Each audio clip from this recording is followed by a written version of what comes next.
बीते कुछ समय से ओटीटी भारत में काफी सुर्खियां बटोरे हुआ है। चाहे कोविड के बाद की बोरियत मिटाने के मामले में हो या फिर अश्लील या धर्म विवादित कंटेंट परोसकर कोर्ट जाने के मामले में हो, सरकार से लेकर कोर्ट तक ओटीटी को सतर्क रहने की हिदायत दे रहा है। खैर, अब विधायिका मौखिक वार्निंग छोड़कर कानून वाला रास्ता अपना रही है।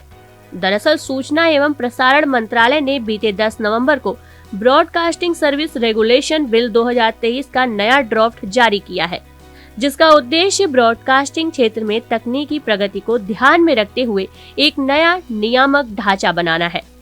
इस ड्राफ्ट के संबंध में मंत्रालय ने लोगों से फीडबैक मांगा है। ये कानून प्रसारण क्षेत्र के नियामक ढांचे को आधुनिक बनाने के साथ ही पुराने रूल्स गाइडलाइन को रिप्लेस कर भविष्य केंद्रित दृष्टिकोण से लागू होगा। ये bill OTT, digital media, DTH, IPTV और अन्य की गतिशील दुनिया को अपनाने के साथ ही तकनीकी एडवांसमेंट और इवोल्यूशंस को बढ़ावा देता है। आइए पहले समझते हैं कि क्या है ओटीटी।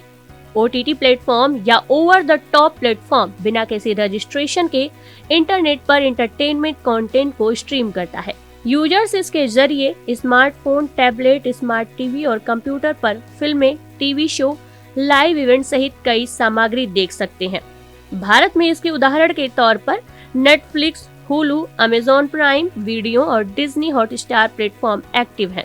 अब जरा पुराने कानून यानी केबल टेलीविजन नेटवर्क विनियमन अधिनियम 1995 को भी जान लेते हैं। इस एक्ट को अवैध केबल टेलीविजन नेटवर्क के प्रसार को रोकने और टेलीविजन पर प्रोग्रामिंग और विज्ञापन सामग्री को रेगुलेट करने के लिए लागू किया गया था। इसके तहत पंजीकृत केबल प्रचारक ही केबल टेलीविजन नेटवर्क का संचालन कर सकते हैं। केबल ऑपरेटर को अधिकारियों द्वारा अनिवार्य रूप से एक डिजिटल एड्रेसिंग सिस्टम के जरिए एन्क्रिप्टेड तौर पर कार्यक्रमों को प्रसारित करना होता है। जिला मजिस्ट्रेट, उपमंडल मजिस्ट्रेट और पुलिस आयुक्त अधिकृत अधिकारियों के रूप में कार्य करते हैं। यही अधिकारी विभिन्न समूहों के बीच वैमनस्य या दुर्भावना को बढ़ावा देने वाले कार्यक्रमों के प्रसारण को प्रतिबंधित कर सकते हैं। संसद भी जनता के हित में केबल टेलीविजन नेटवर्क के संचालन को प्रतिबंधित कर सकती है।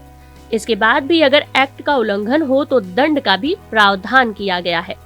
अब नए ड्राफ्ट की बात करें तो प्रसारण सेवा विनियमन विधेयक 2023 को ऐसा बनाया गया है कि कई प्रसारण सेवाओं के लिए एक ही जगह कानूनी प्रावधान इकट्ठा मिल सके। इस बिल में 6 चैप्टर, 48 खंड और 3 अनुसूचियां शामिल हैं। 2000 के आईटी अधिनियम में लिखे ओटीटी सामग्री और डिजिटल समाचारों से जुड़े प्रावधान को भी समाहित कर लिया गया है। ये विधेयक न केवल उभरती प्रौद्योगिकियों के लिए प्रसारण शर्तों और प्रावधानों के लिए परिभाषाएं प्रस्तुत करता है, बल्कि सामग्री मूल्यांकन समितियों के जरिए स्वनियमन को भी बढ़ावा देता है। इसमें प्रसारण सलाहकार परिषद के लिए प्रावधान शामिल किए गए हैं। प्रचारक और प्रसारकों के लिए परामर्श, चेतावनी, निंदा या मौद्रिक दंड जैसे वैधानिक दंड समेत कारावास और जुर्माने का भी प्रावधान है।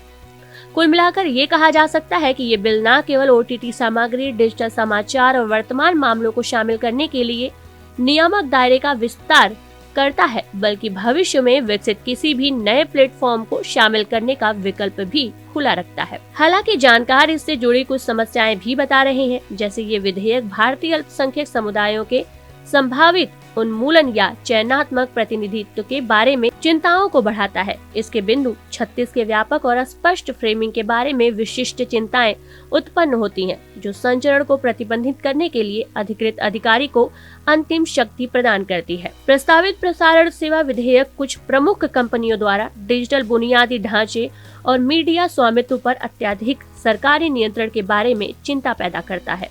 हालांकि इसके बाद भी निष्पक्ष व्यावसायिक प्रथाओं को सुनिश्चित करने के लिए हितों के टकराव को संबोधित करना सर्वोपरि है और नियामक उपायों को उद्योग में विश्वास स्थापित करने को प्राथमिकता देनी चाहिए।